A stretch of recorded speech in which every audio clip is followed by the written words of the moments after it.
Books-to-speech presents. A modest proposal.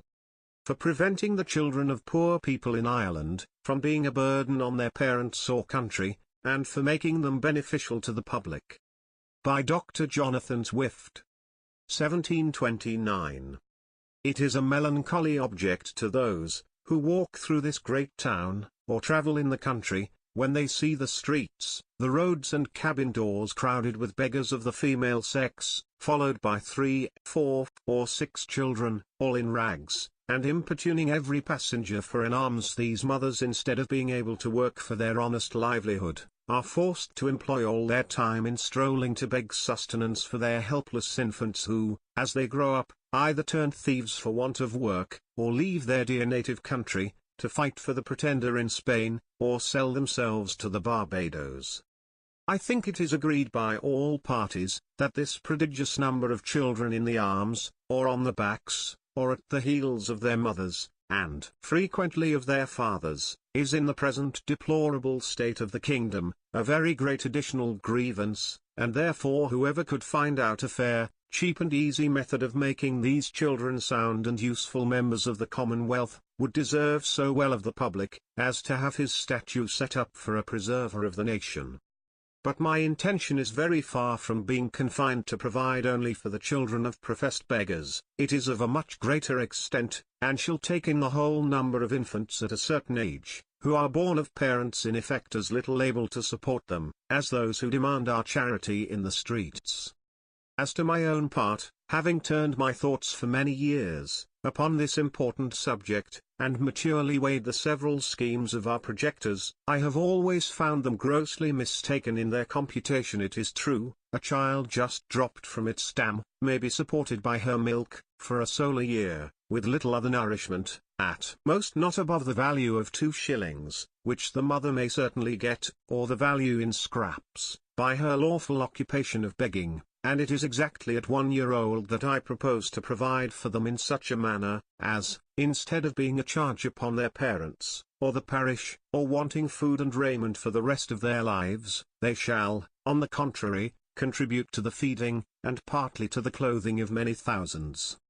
There is likewise another great advantage in my scheme, that it will prevent those voluntary abortions, and that horrid practice of women murdering their bastard children, alas! Too frequent among us, sacrificing the poor innocent babes, I doubt, more to avoid the expense than the shame, which would move tears and pity in the most savage and inhuman breast. The number of souls in this kingdom being usually reckoned 1,5 million,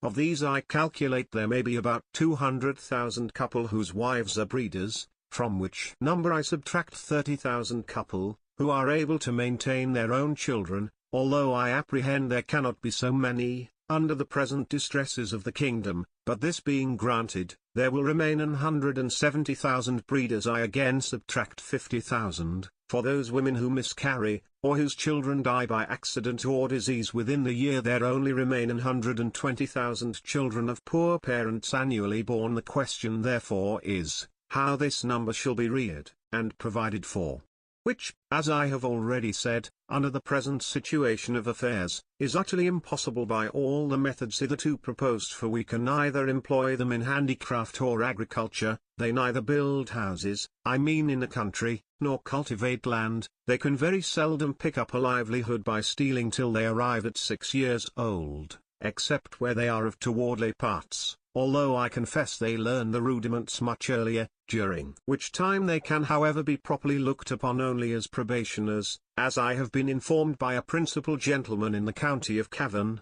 who protested to me, that he never knew above 1 or 2 instances under the age of 6, even in a part of the kingdom so renowned for the quickest proficiency in that art. I am assured by our merchants, that a boy or a girl before 12 years old, is no saleable commodity, and even when they come to this age, they will not yield above £3, or £3.5 a crown at most, on the exchange, which cannot turn to account either to the parents or kingdom, the charge of nutriments and rags having been at least 4 times that value. I shall now therefore humbly propose my own thoughts, which I hope will not be liable to the least objection. I have been assured by a very knowing American of my acquaintance in London, that a young healthy child well nursed, is, at a year old, a most delicious nourishing and wholesome food, whether stewed, roasted, baked, or boiled, and I make no doubt that it will equally serve in a fricassee, or a ragust. I do therefore humbly offer it to public consideration, that of the 120,000 children, already computed, 20,000 may be reserved for breed, whereof only 1/4 part to be males, which is more than we allow to sheep, black cattle, or swine, and my reason is, that these children are seldom the fruits of marriage, a circumstance not much regarded by our savages, therefore, 1 male will be sufficient to serve 4 females, that the remaining 100,000 may, at a year old, be offered in sale to the persons of quality and fortune, through the kingdom, always advising the mother to let them suck plentifully in the last month, so as to render them plump and fat for a good table. A child will make 2 dishes at an entertainment for friends, and when the family dines alone, the fore or hind quarter will make a reasonable dish, and seasoned with a little pepper or salt, will be very good boiled on the 4th day, especially in winter. I have reckoned upon a medium, that a child just born will weigh 12 pounds, and in a solar year, if tolerably nursed, increaseth to 28 pounds. I grant this food will be somewhat dear, and therefore very proper for landlords, who, as they have already devoured most of the parents, seem to have the best title to the children. Infants' flesh will be in season throughout the year, but more plentiful in March, and a little before and after, for we are told by a grave author, an eminent French physician, that fish being a prolific diet, there are more children born in Roman Catholic countries about 9 months after Lent. The markets will be more glutted than usual, because the number of popish infants is at least 3 to 1 in this kingdom, and therefore it will have one other collateral advantage, by lessening the number of papists among us. I have already computed the charge of nursing a beggar's child, in which list I reckon all cottagers, labourers, and 4/5 of the farmers, to be about 2 shillings per annum, rags included, and I believe no gentleman would repine to give 10 shillings for the carcass of a good fat child, which, as I have said, will make 4 dishes of excellent nutritive meat, when he hath only some particular friend, or his own family to dine with him. Thus the squire will learn to be a good landlord, and grow popular among his tenants. The mother will have 8 shillings neat profit, and be fit for work till she produces another child. Those who are more thrifty, as I must confess the times require, may flea the carcass, the skin of which, artificially dressed, will make admirable gloves for ladies, and summer boots for fine gentlemen. As to our city of Dublin, shambles may be appointed for this purpose, in the most convenient parts of it, and butchers we may be assured will not be wanting, although I rather recommend buying the children alive, and dressing them hot from the knife, as we do roasting pigs.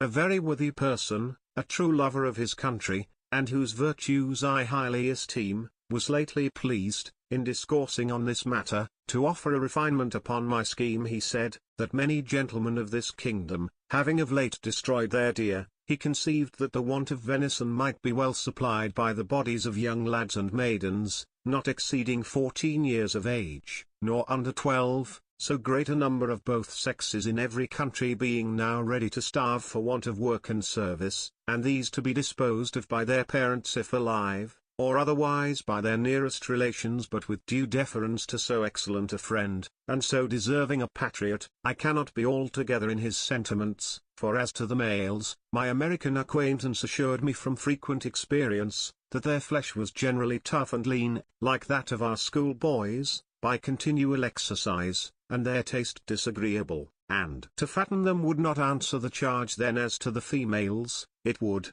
I think, with humble submission, be a loss to the public, because they soon would become breeders themselves, and besides, it is not improbable that some scrupulous people might be apt to censure such a practice, although indeed very unjustly, as a little bordering upon cruelty, which, I confess, hath always been with me the strongest objection against any project, how well soever intended.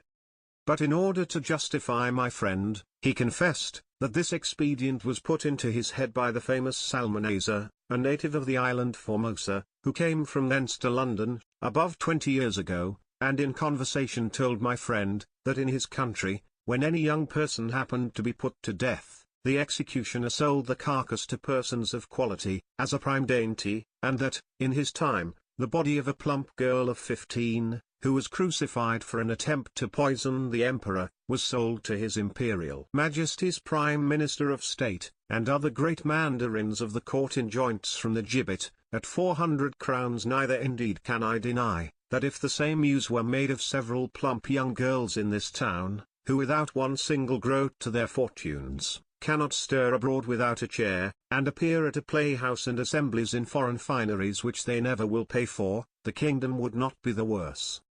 Some persons of a desponding spirit are in great concern about that vast number of poor people, who are aged, diseased, or maimed, and I have been desired to employ my thoughts what course may be taken, to ease the nation of so grievous an encumbrance. But I am not in the least pain upon that matter, because it is very well known, that they are every day dying, and rotting, by cold and famine, and filth, and vermin, as fast as can be reasonably expected. And as to the young labourers, they are now in almost as hopeful a condition they cannot get work, and consequently pine away from want of nourishment, to a degree, that if at any time they are accidentally hired to common labour, they have not strength to perform it, and thus the country and themselves are happily delivered from the evils to come.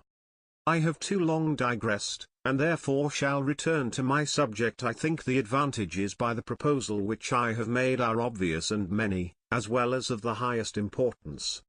For first, as I have already observed, it would greatly lessen the number of papists, with whom we are yearly overrun, being the principal breeders of the nation, as well as our most dangerous enemies, and who stay at home on purpose with a design to deliver the kingdom to the pretender, hoping to take their advantage by the absence of so many good Protestants, who have chosen rather to leave their country, than stay at home and pay tithes against their conscience to an episcopal curate.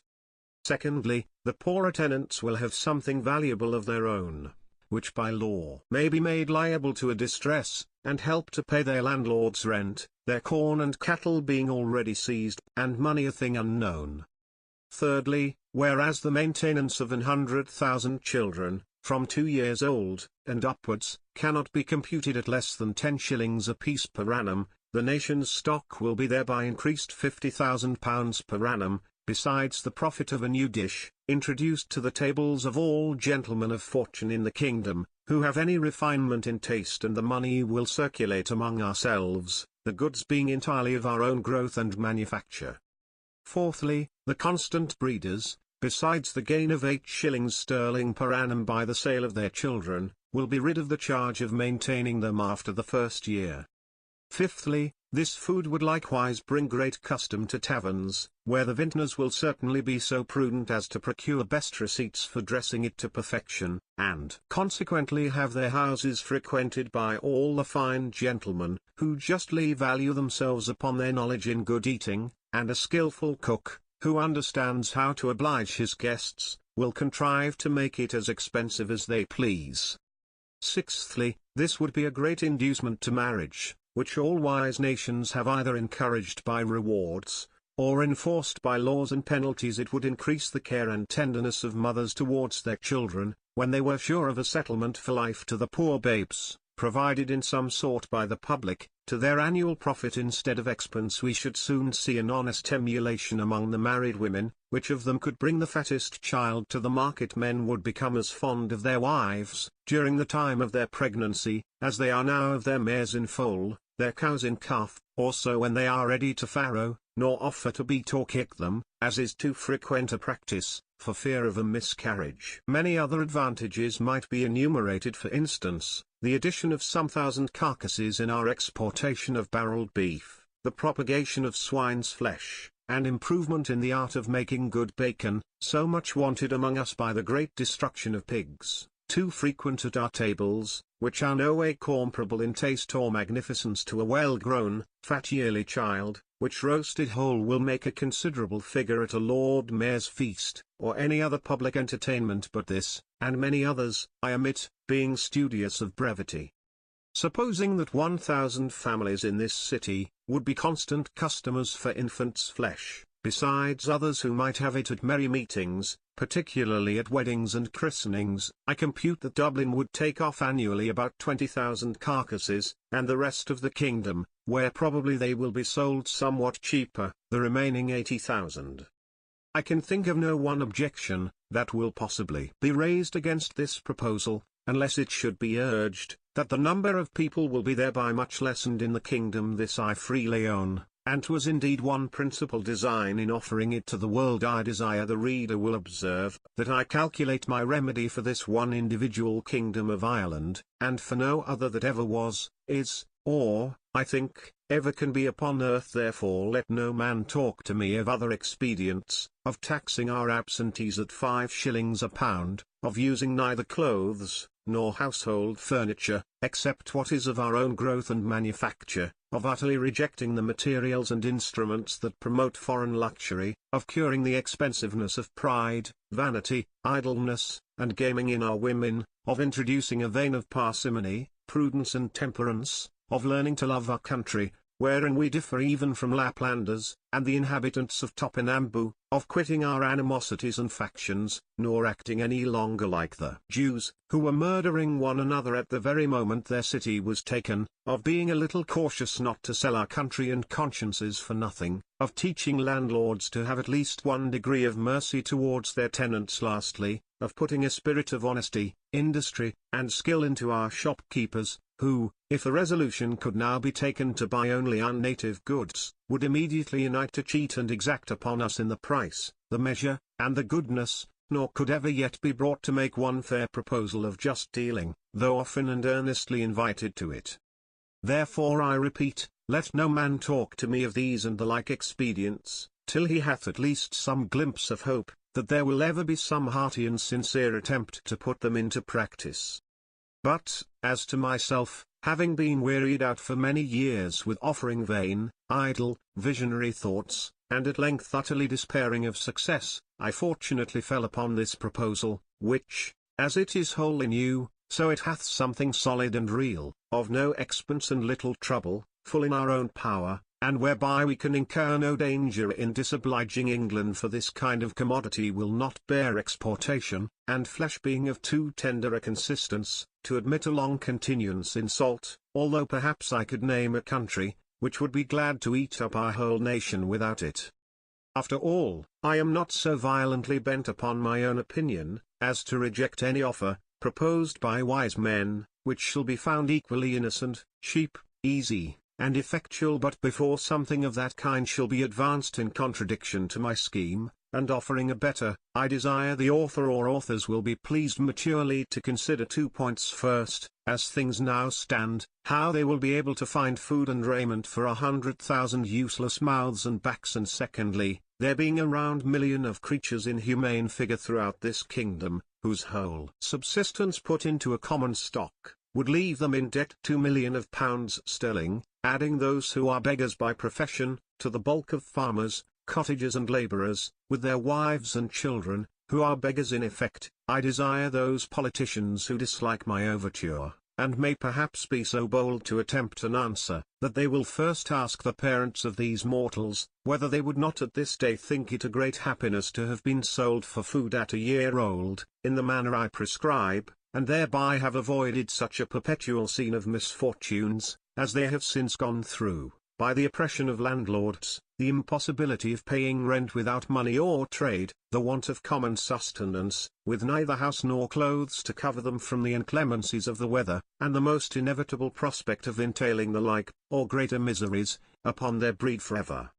I profess, in the sincerity of my heart, that I have not the least personal interest in endeavouring to promote this necessary work, having no other motive than the public good of my country, by advancing our trade, providing for infants, relieving the poor, and giving some pleasure to the rich. I have no children, by which I can propose to get a single penny, the youngest being 9 years old, and my wife past childbearing.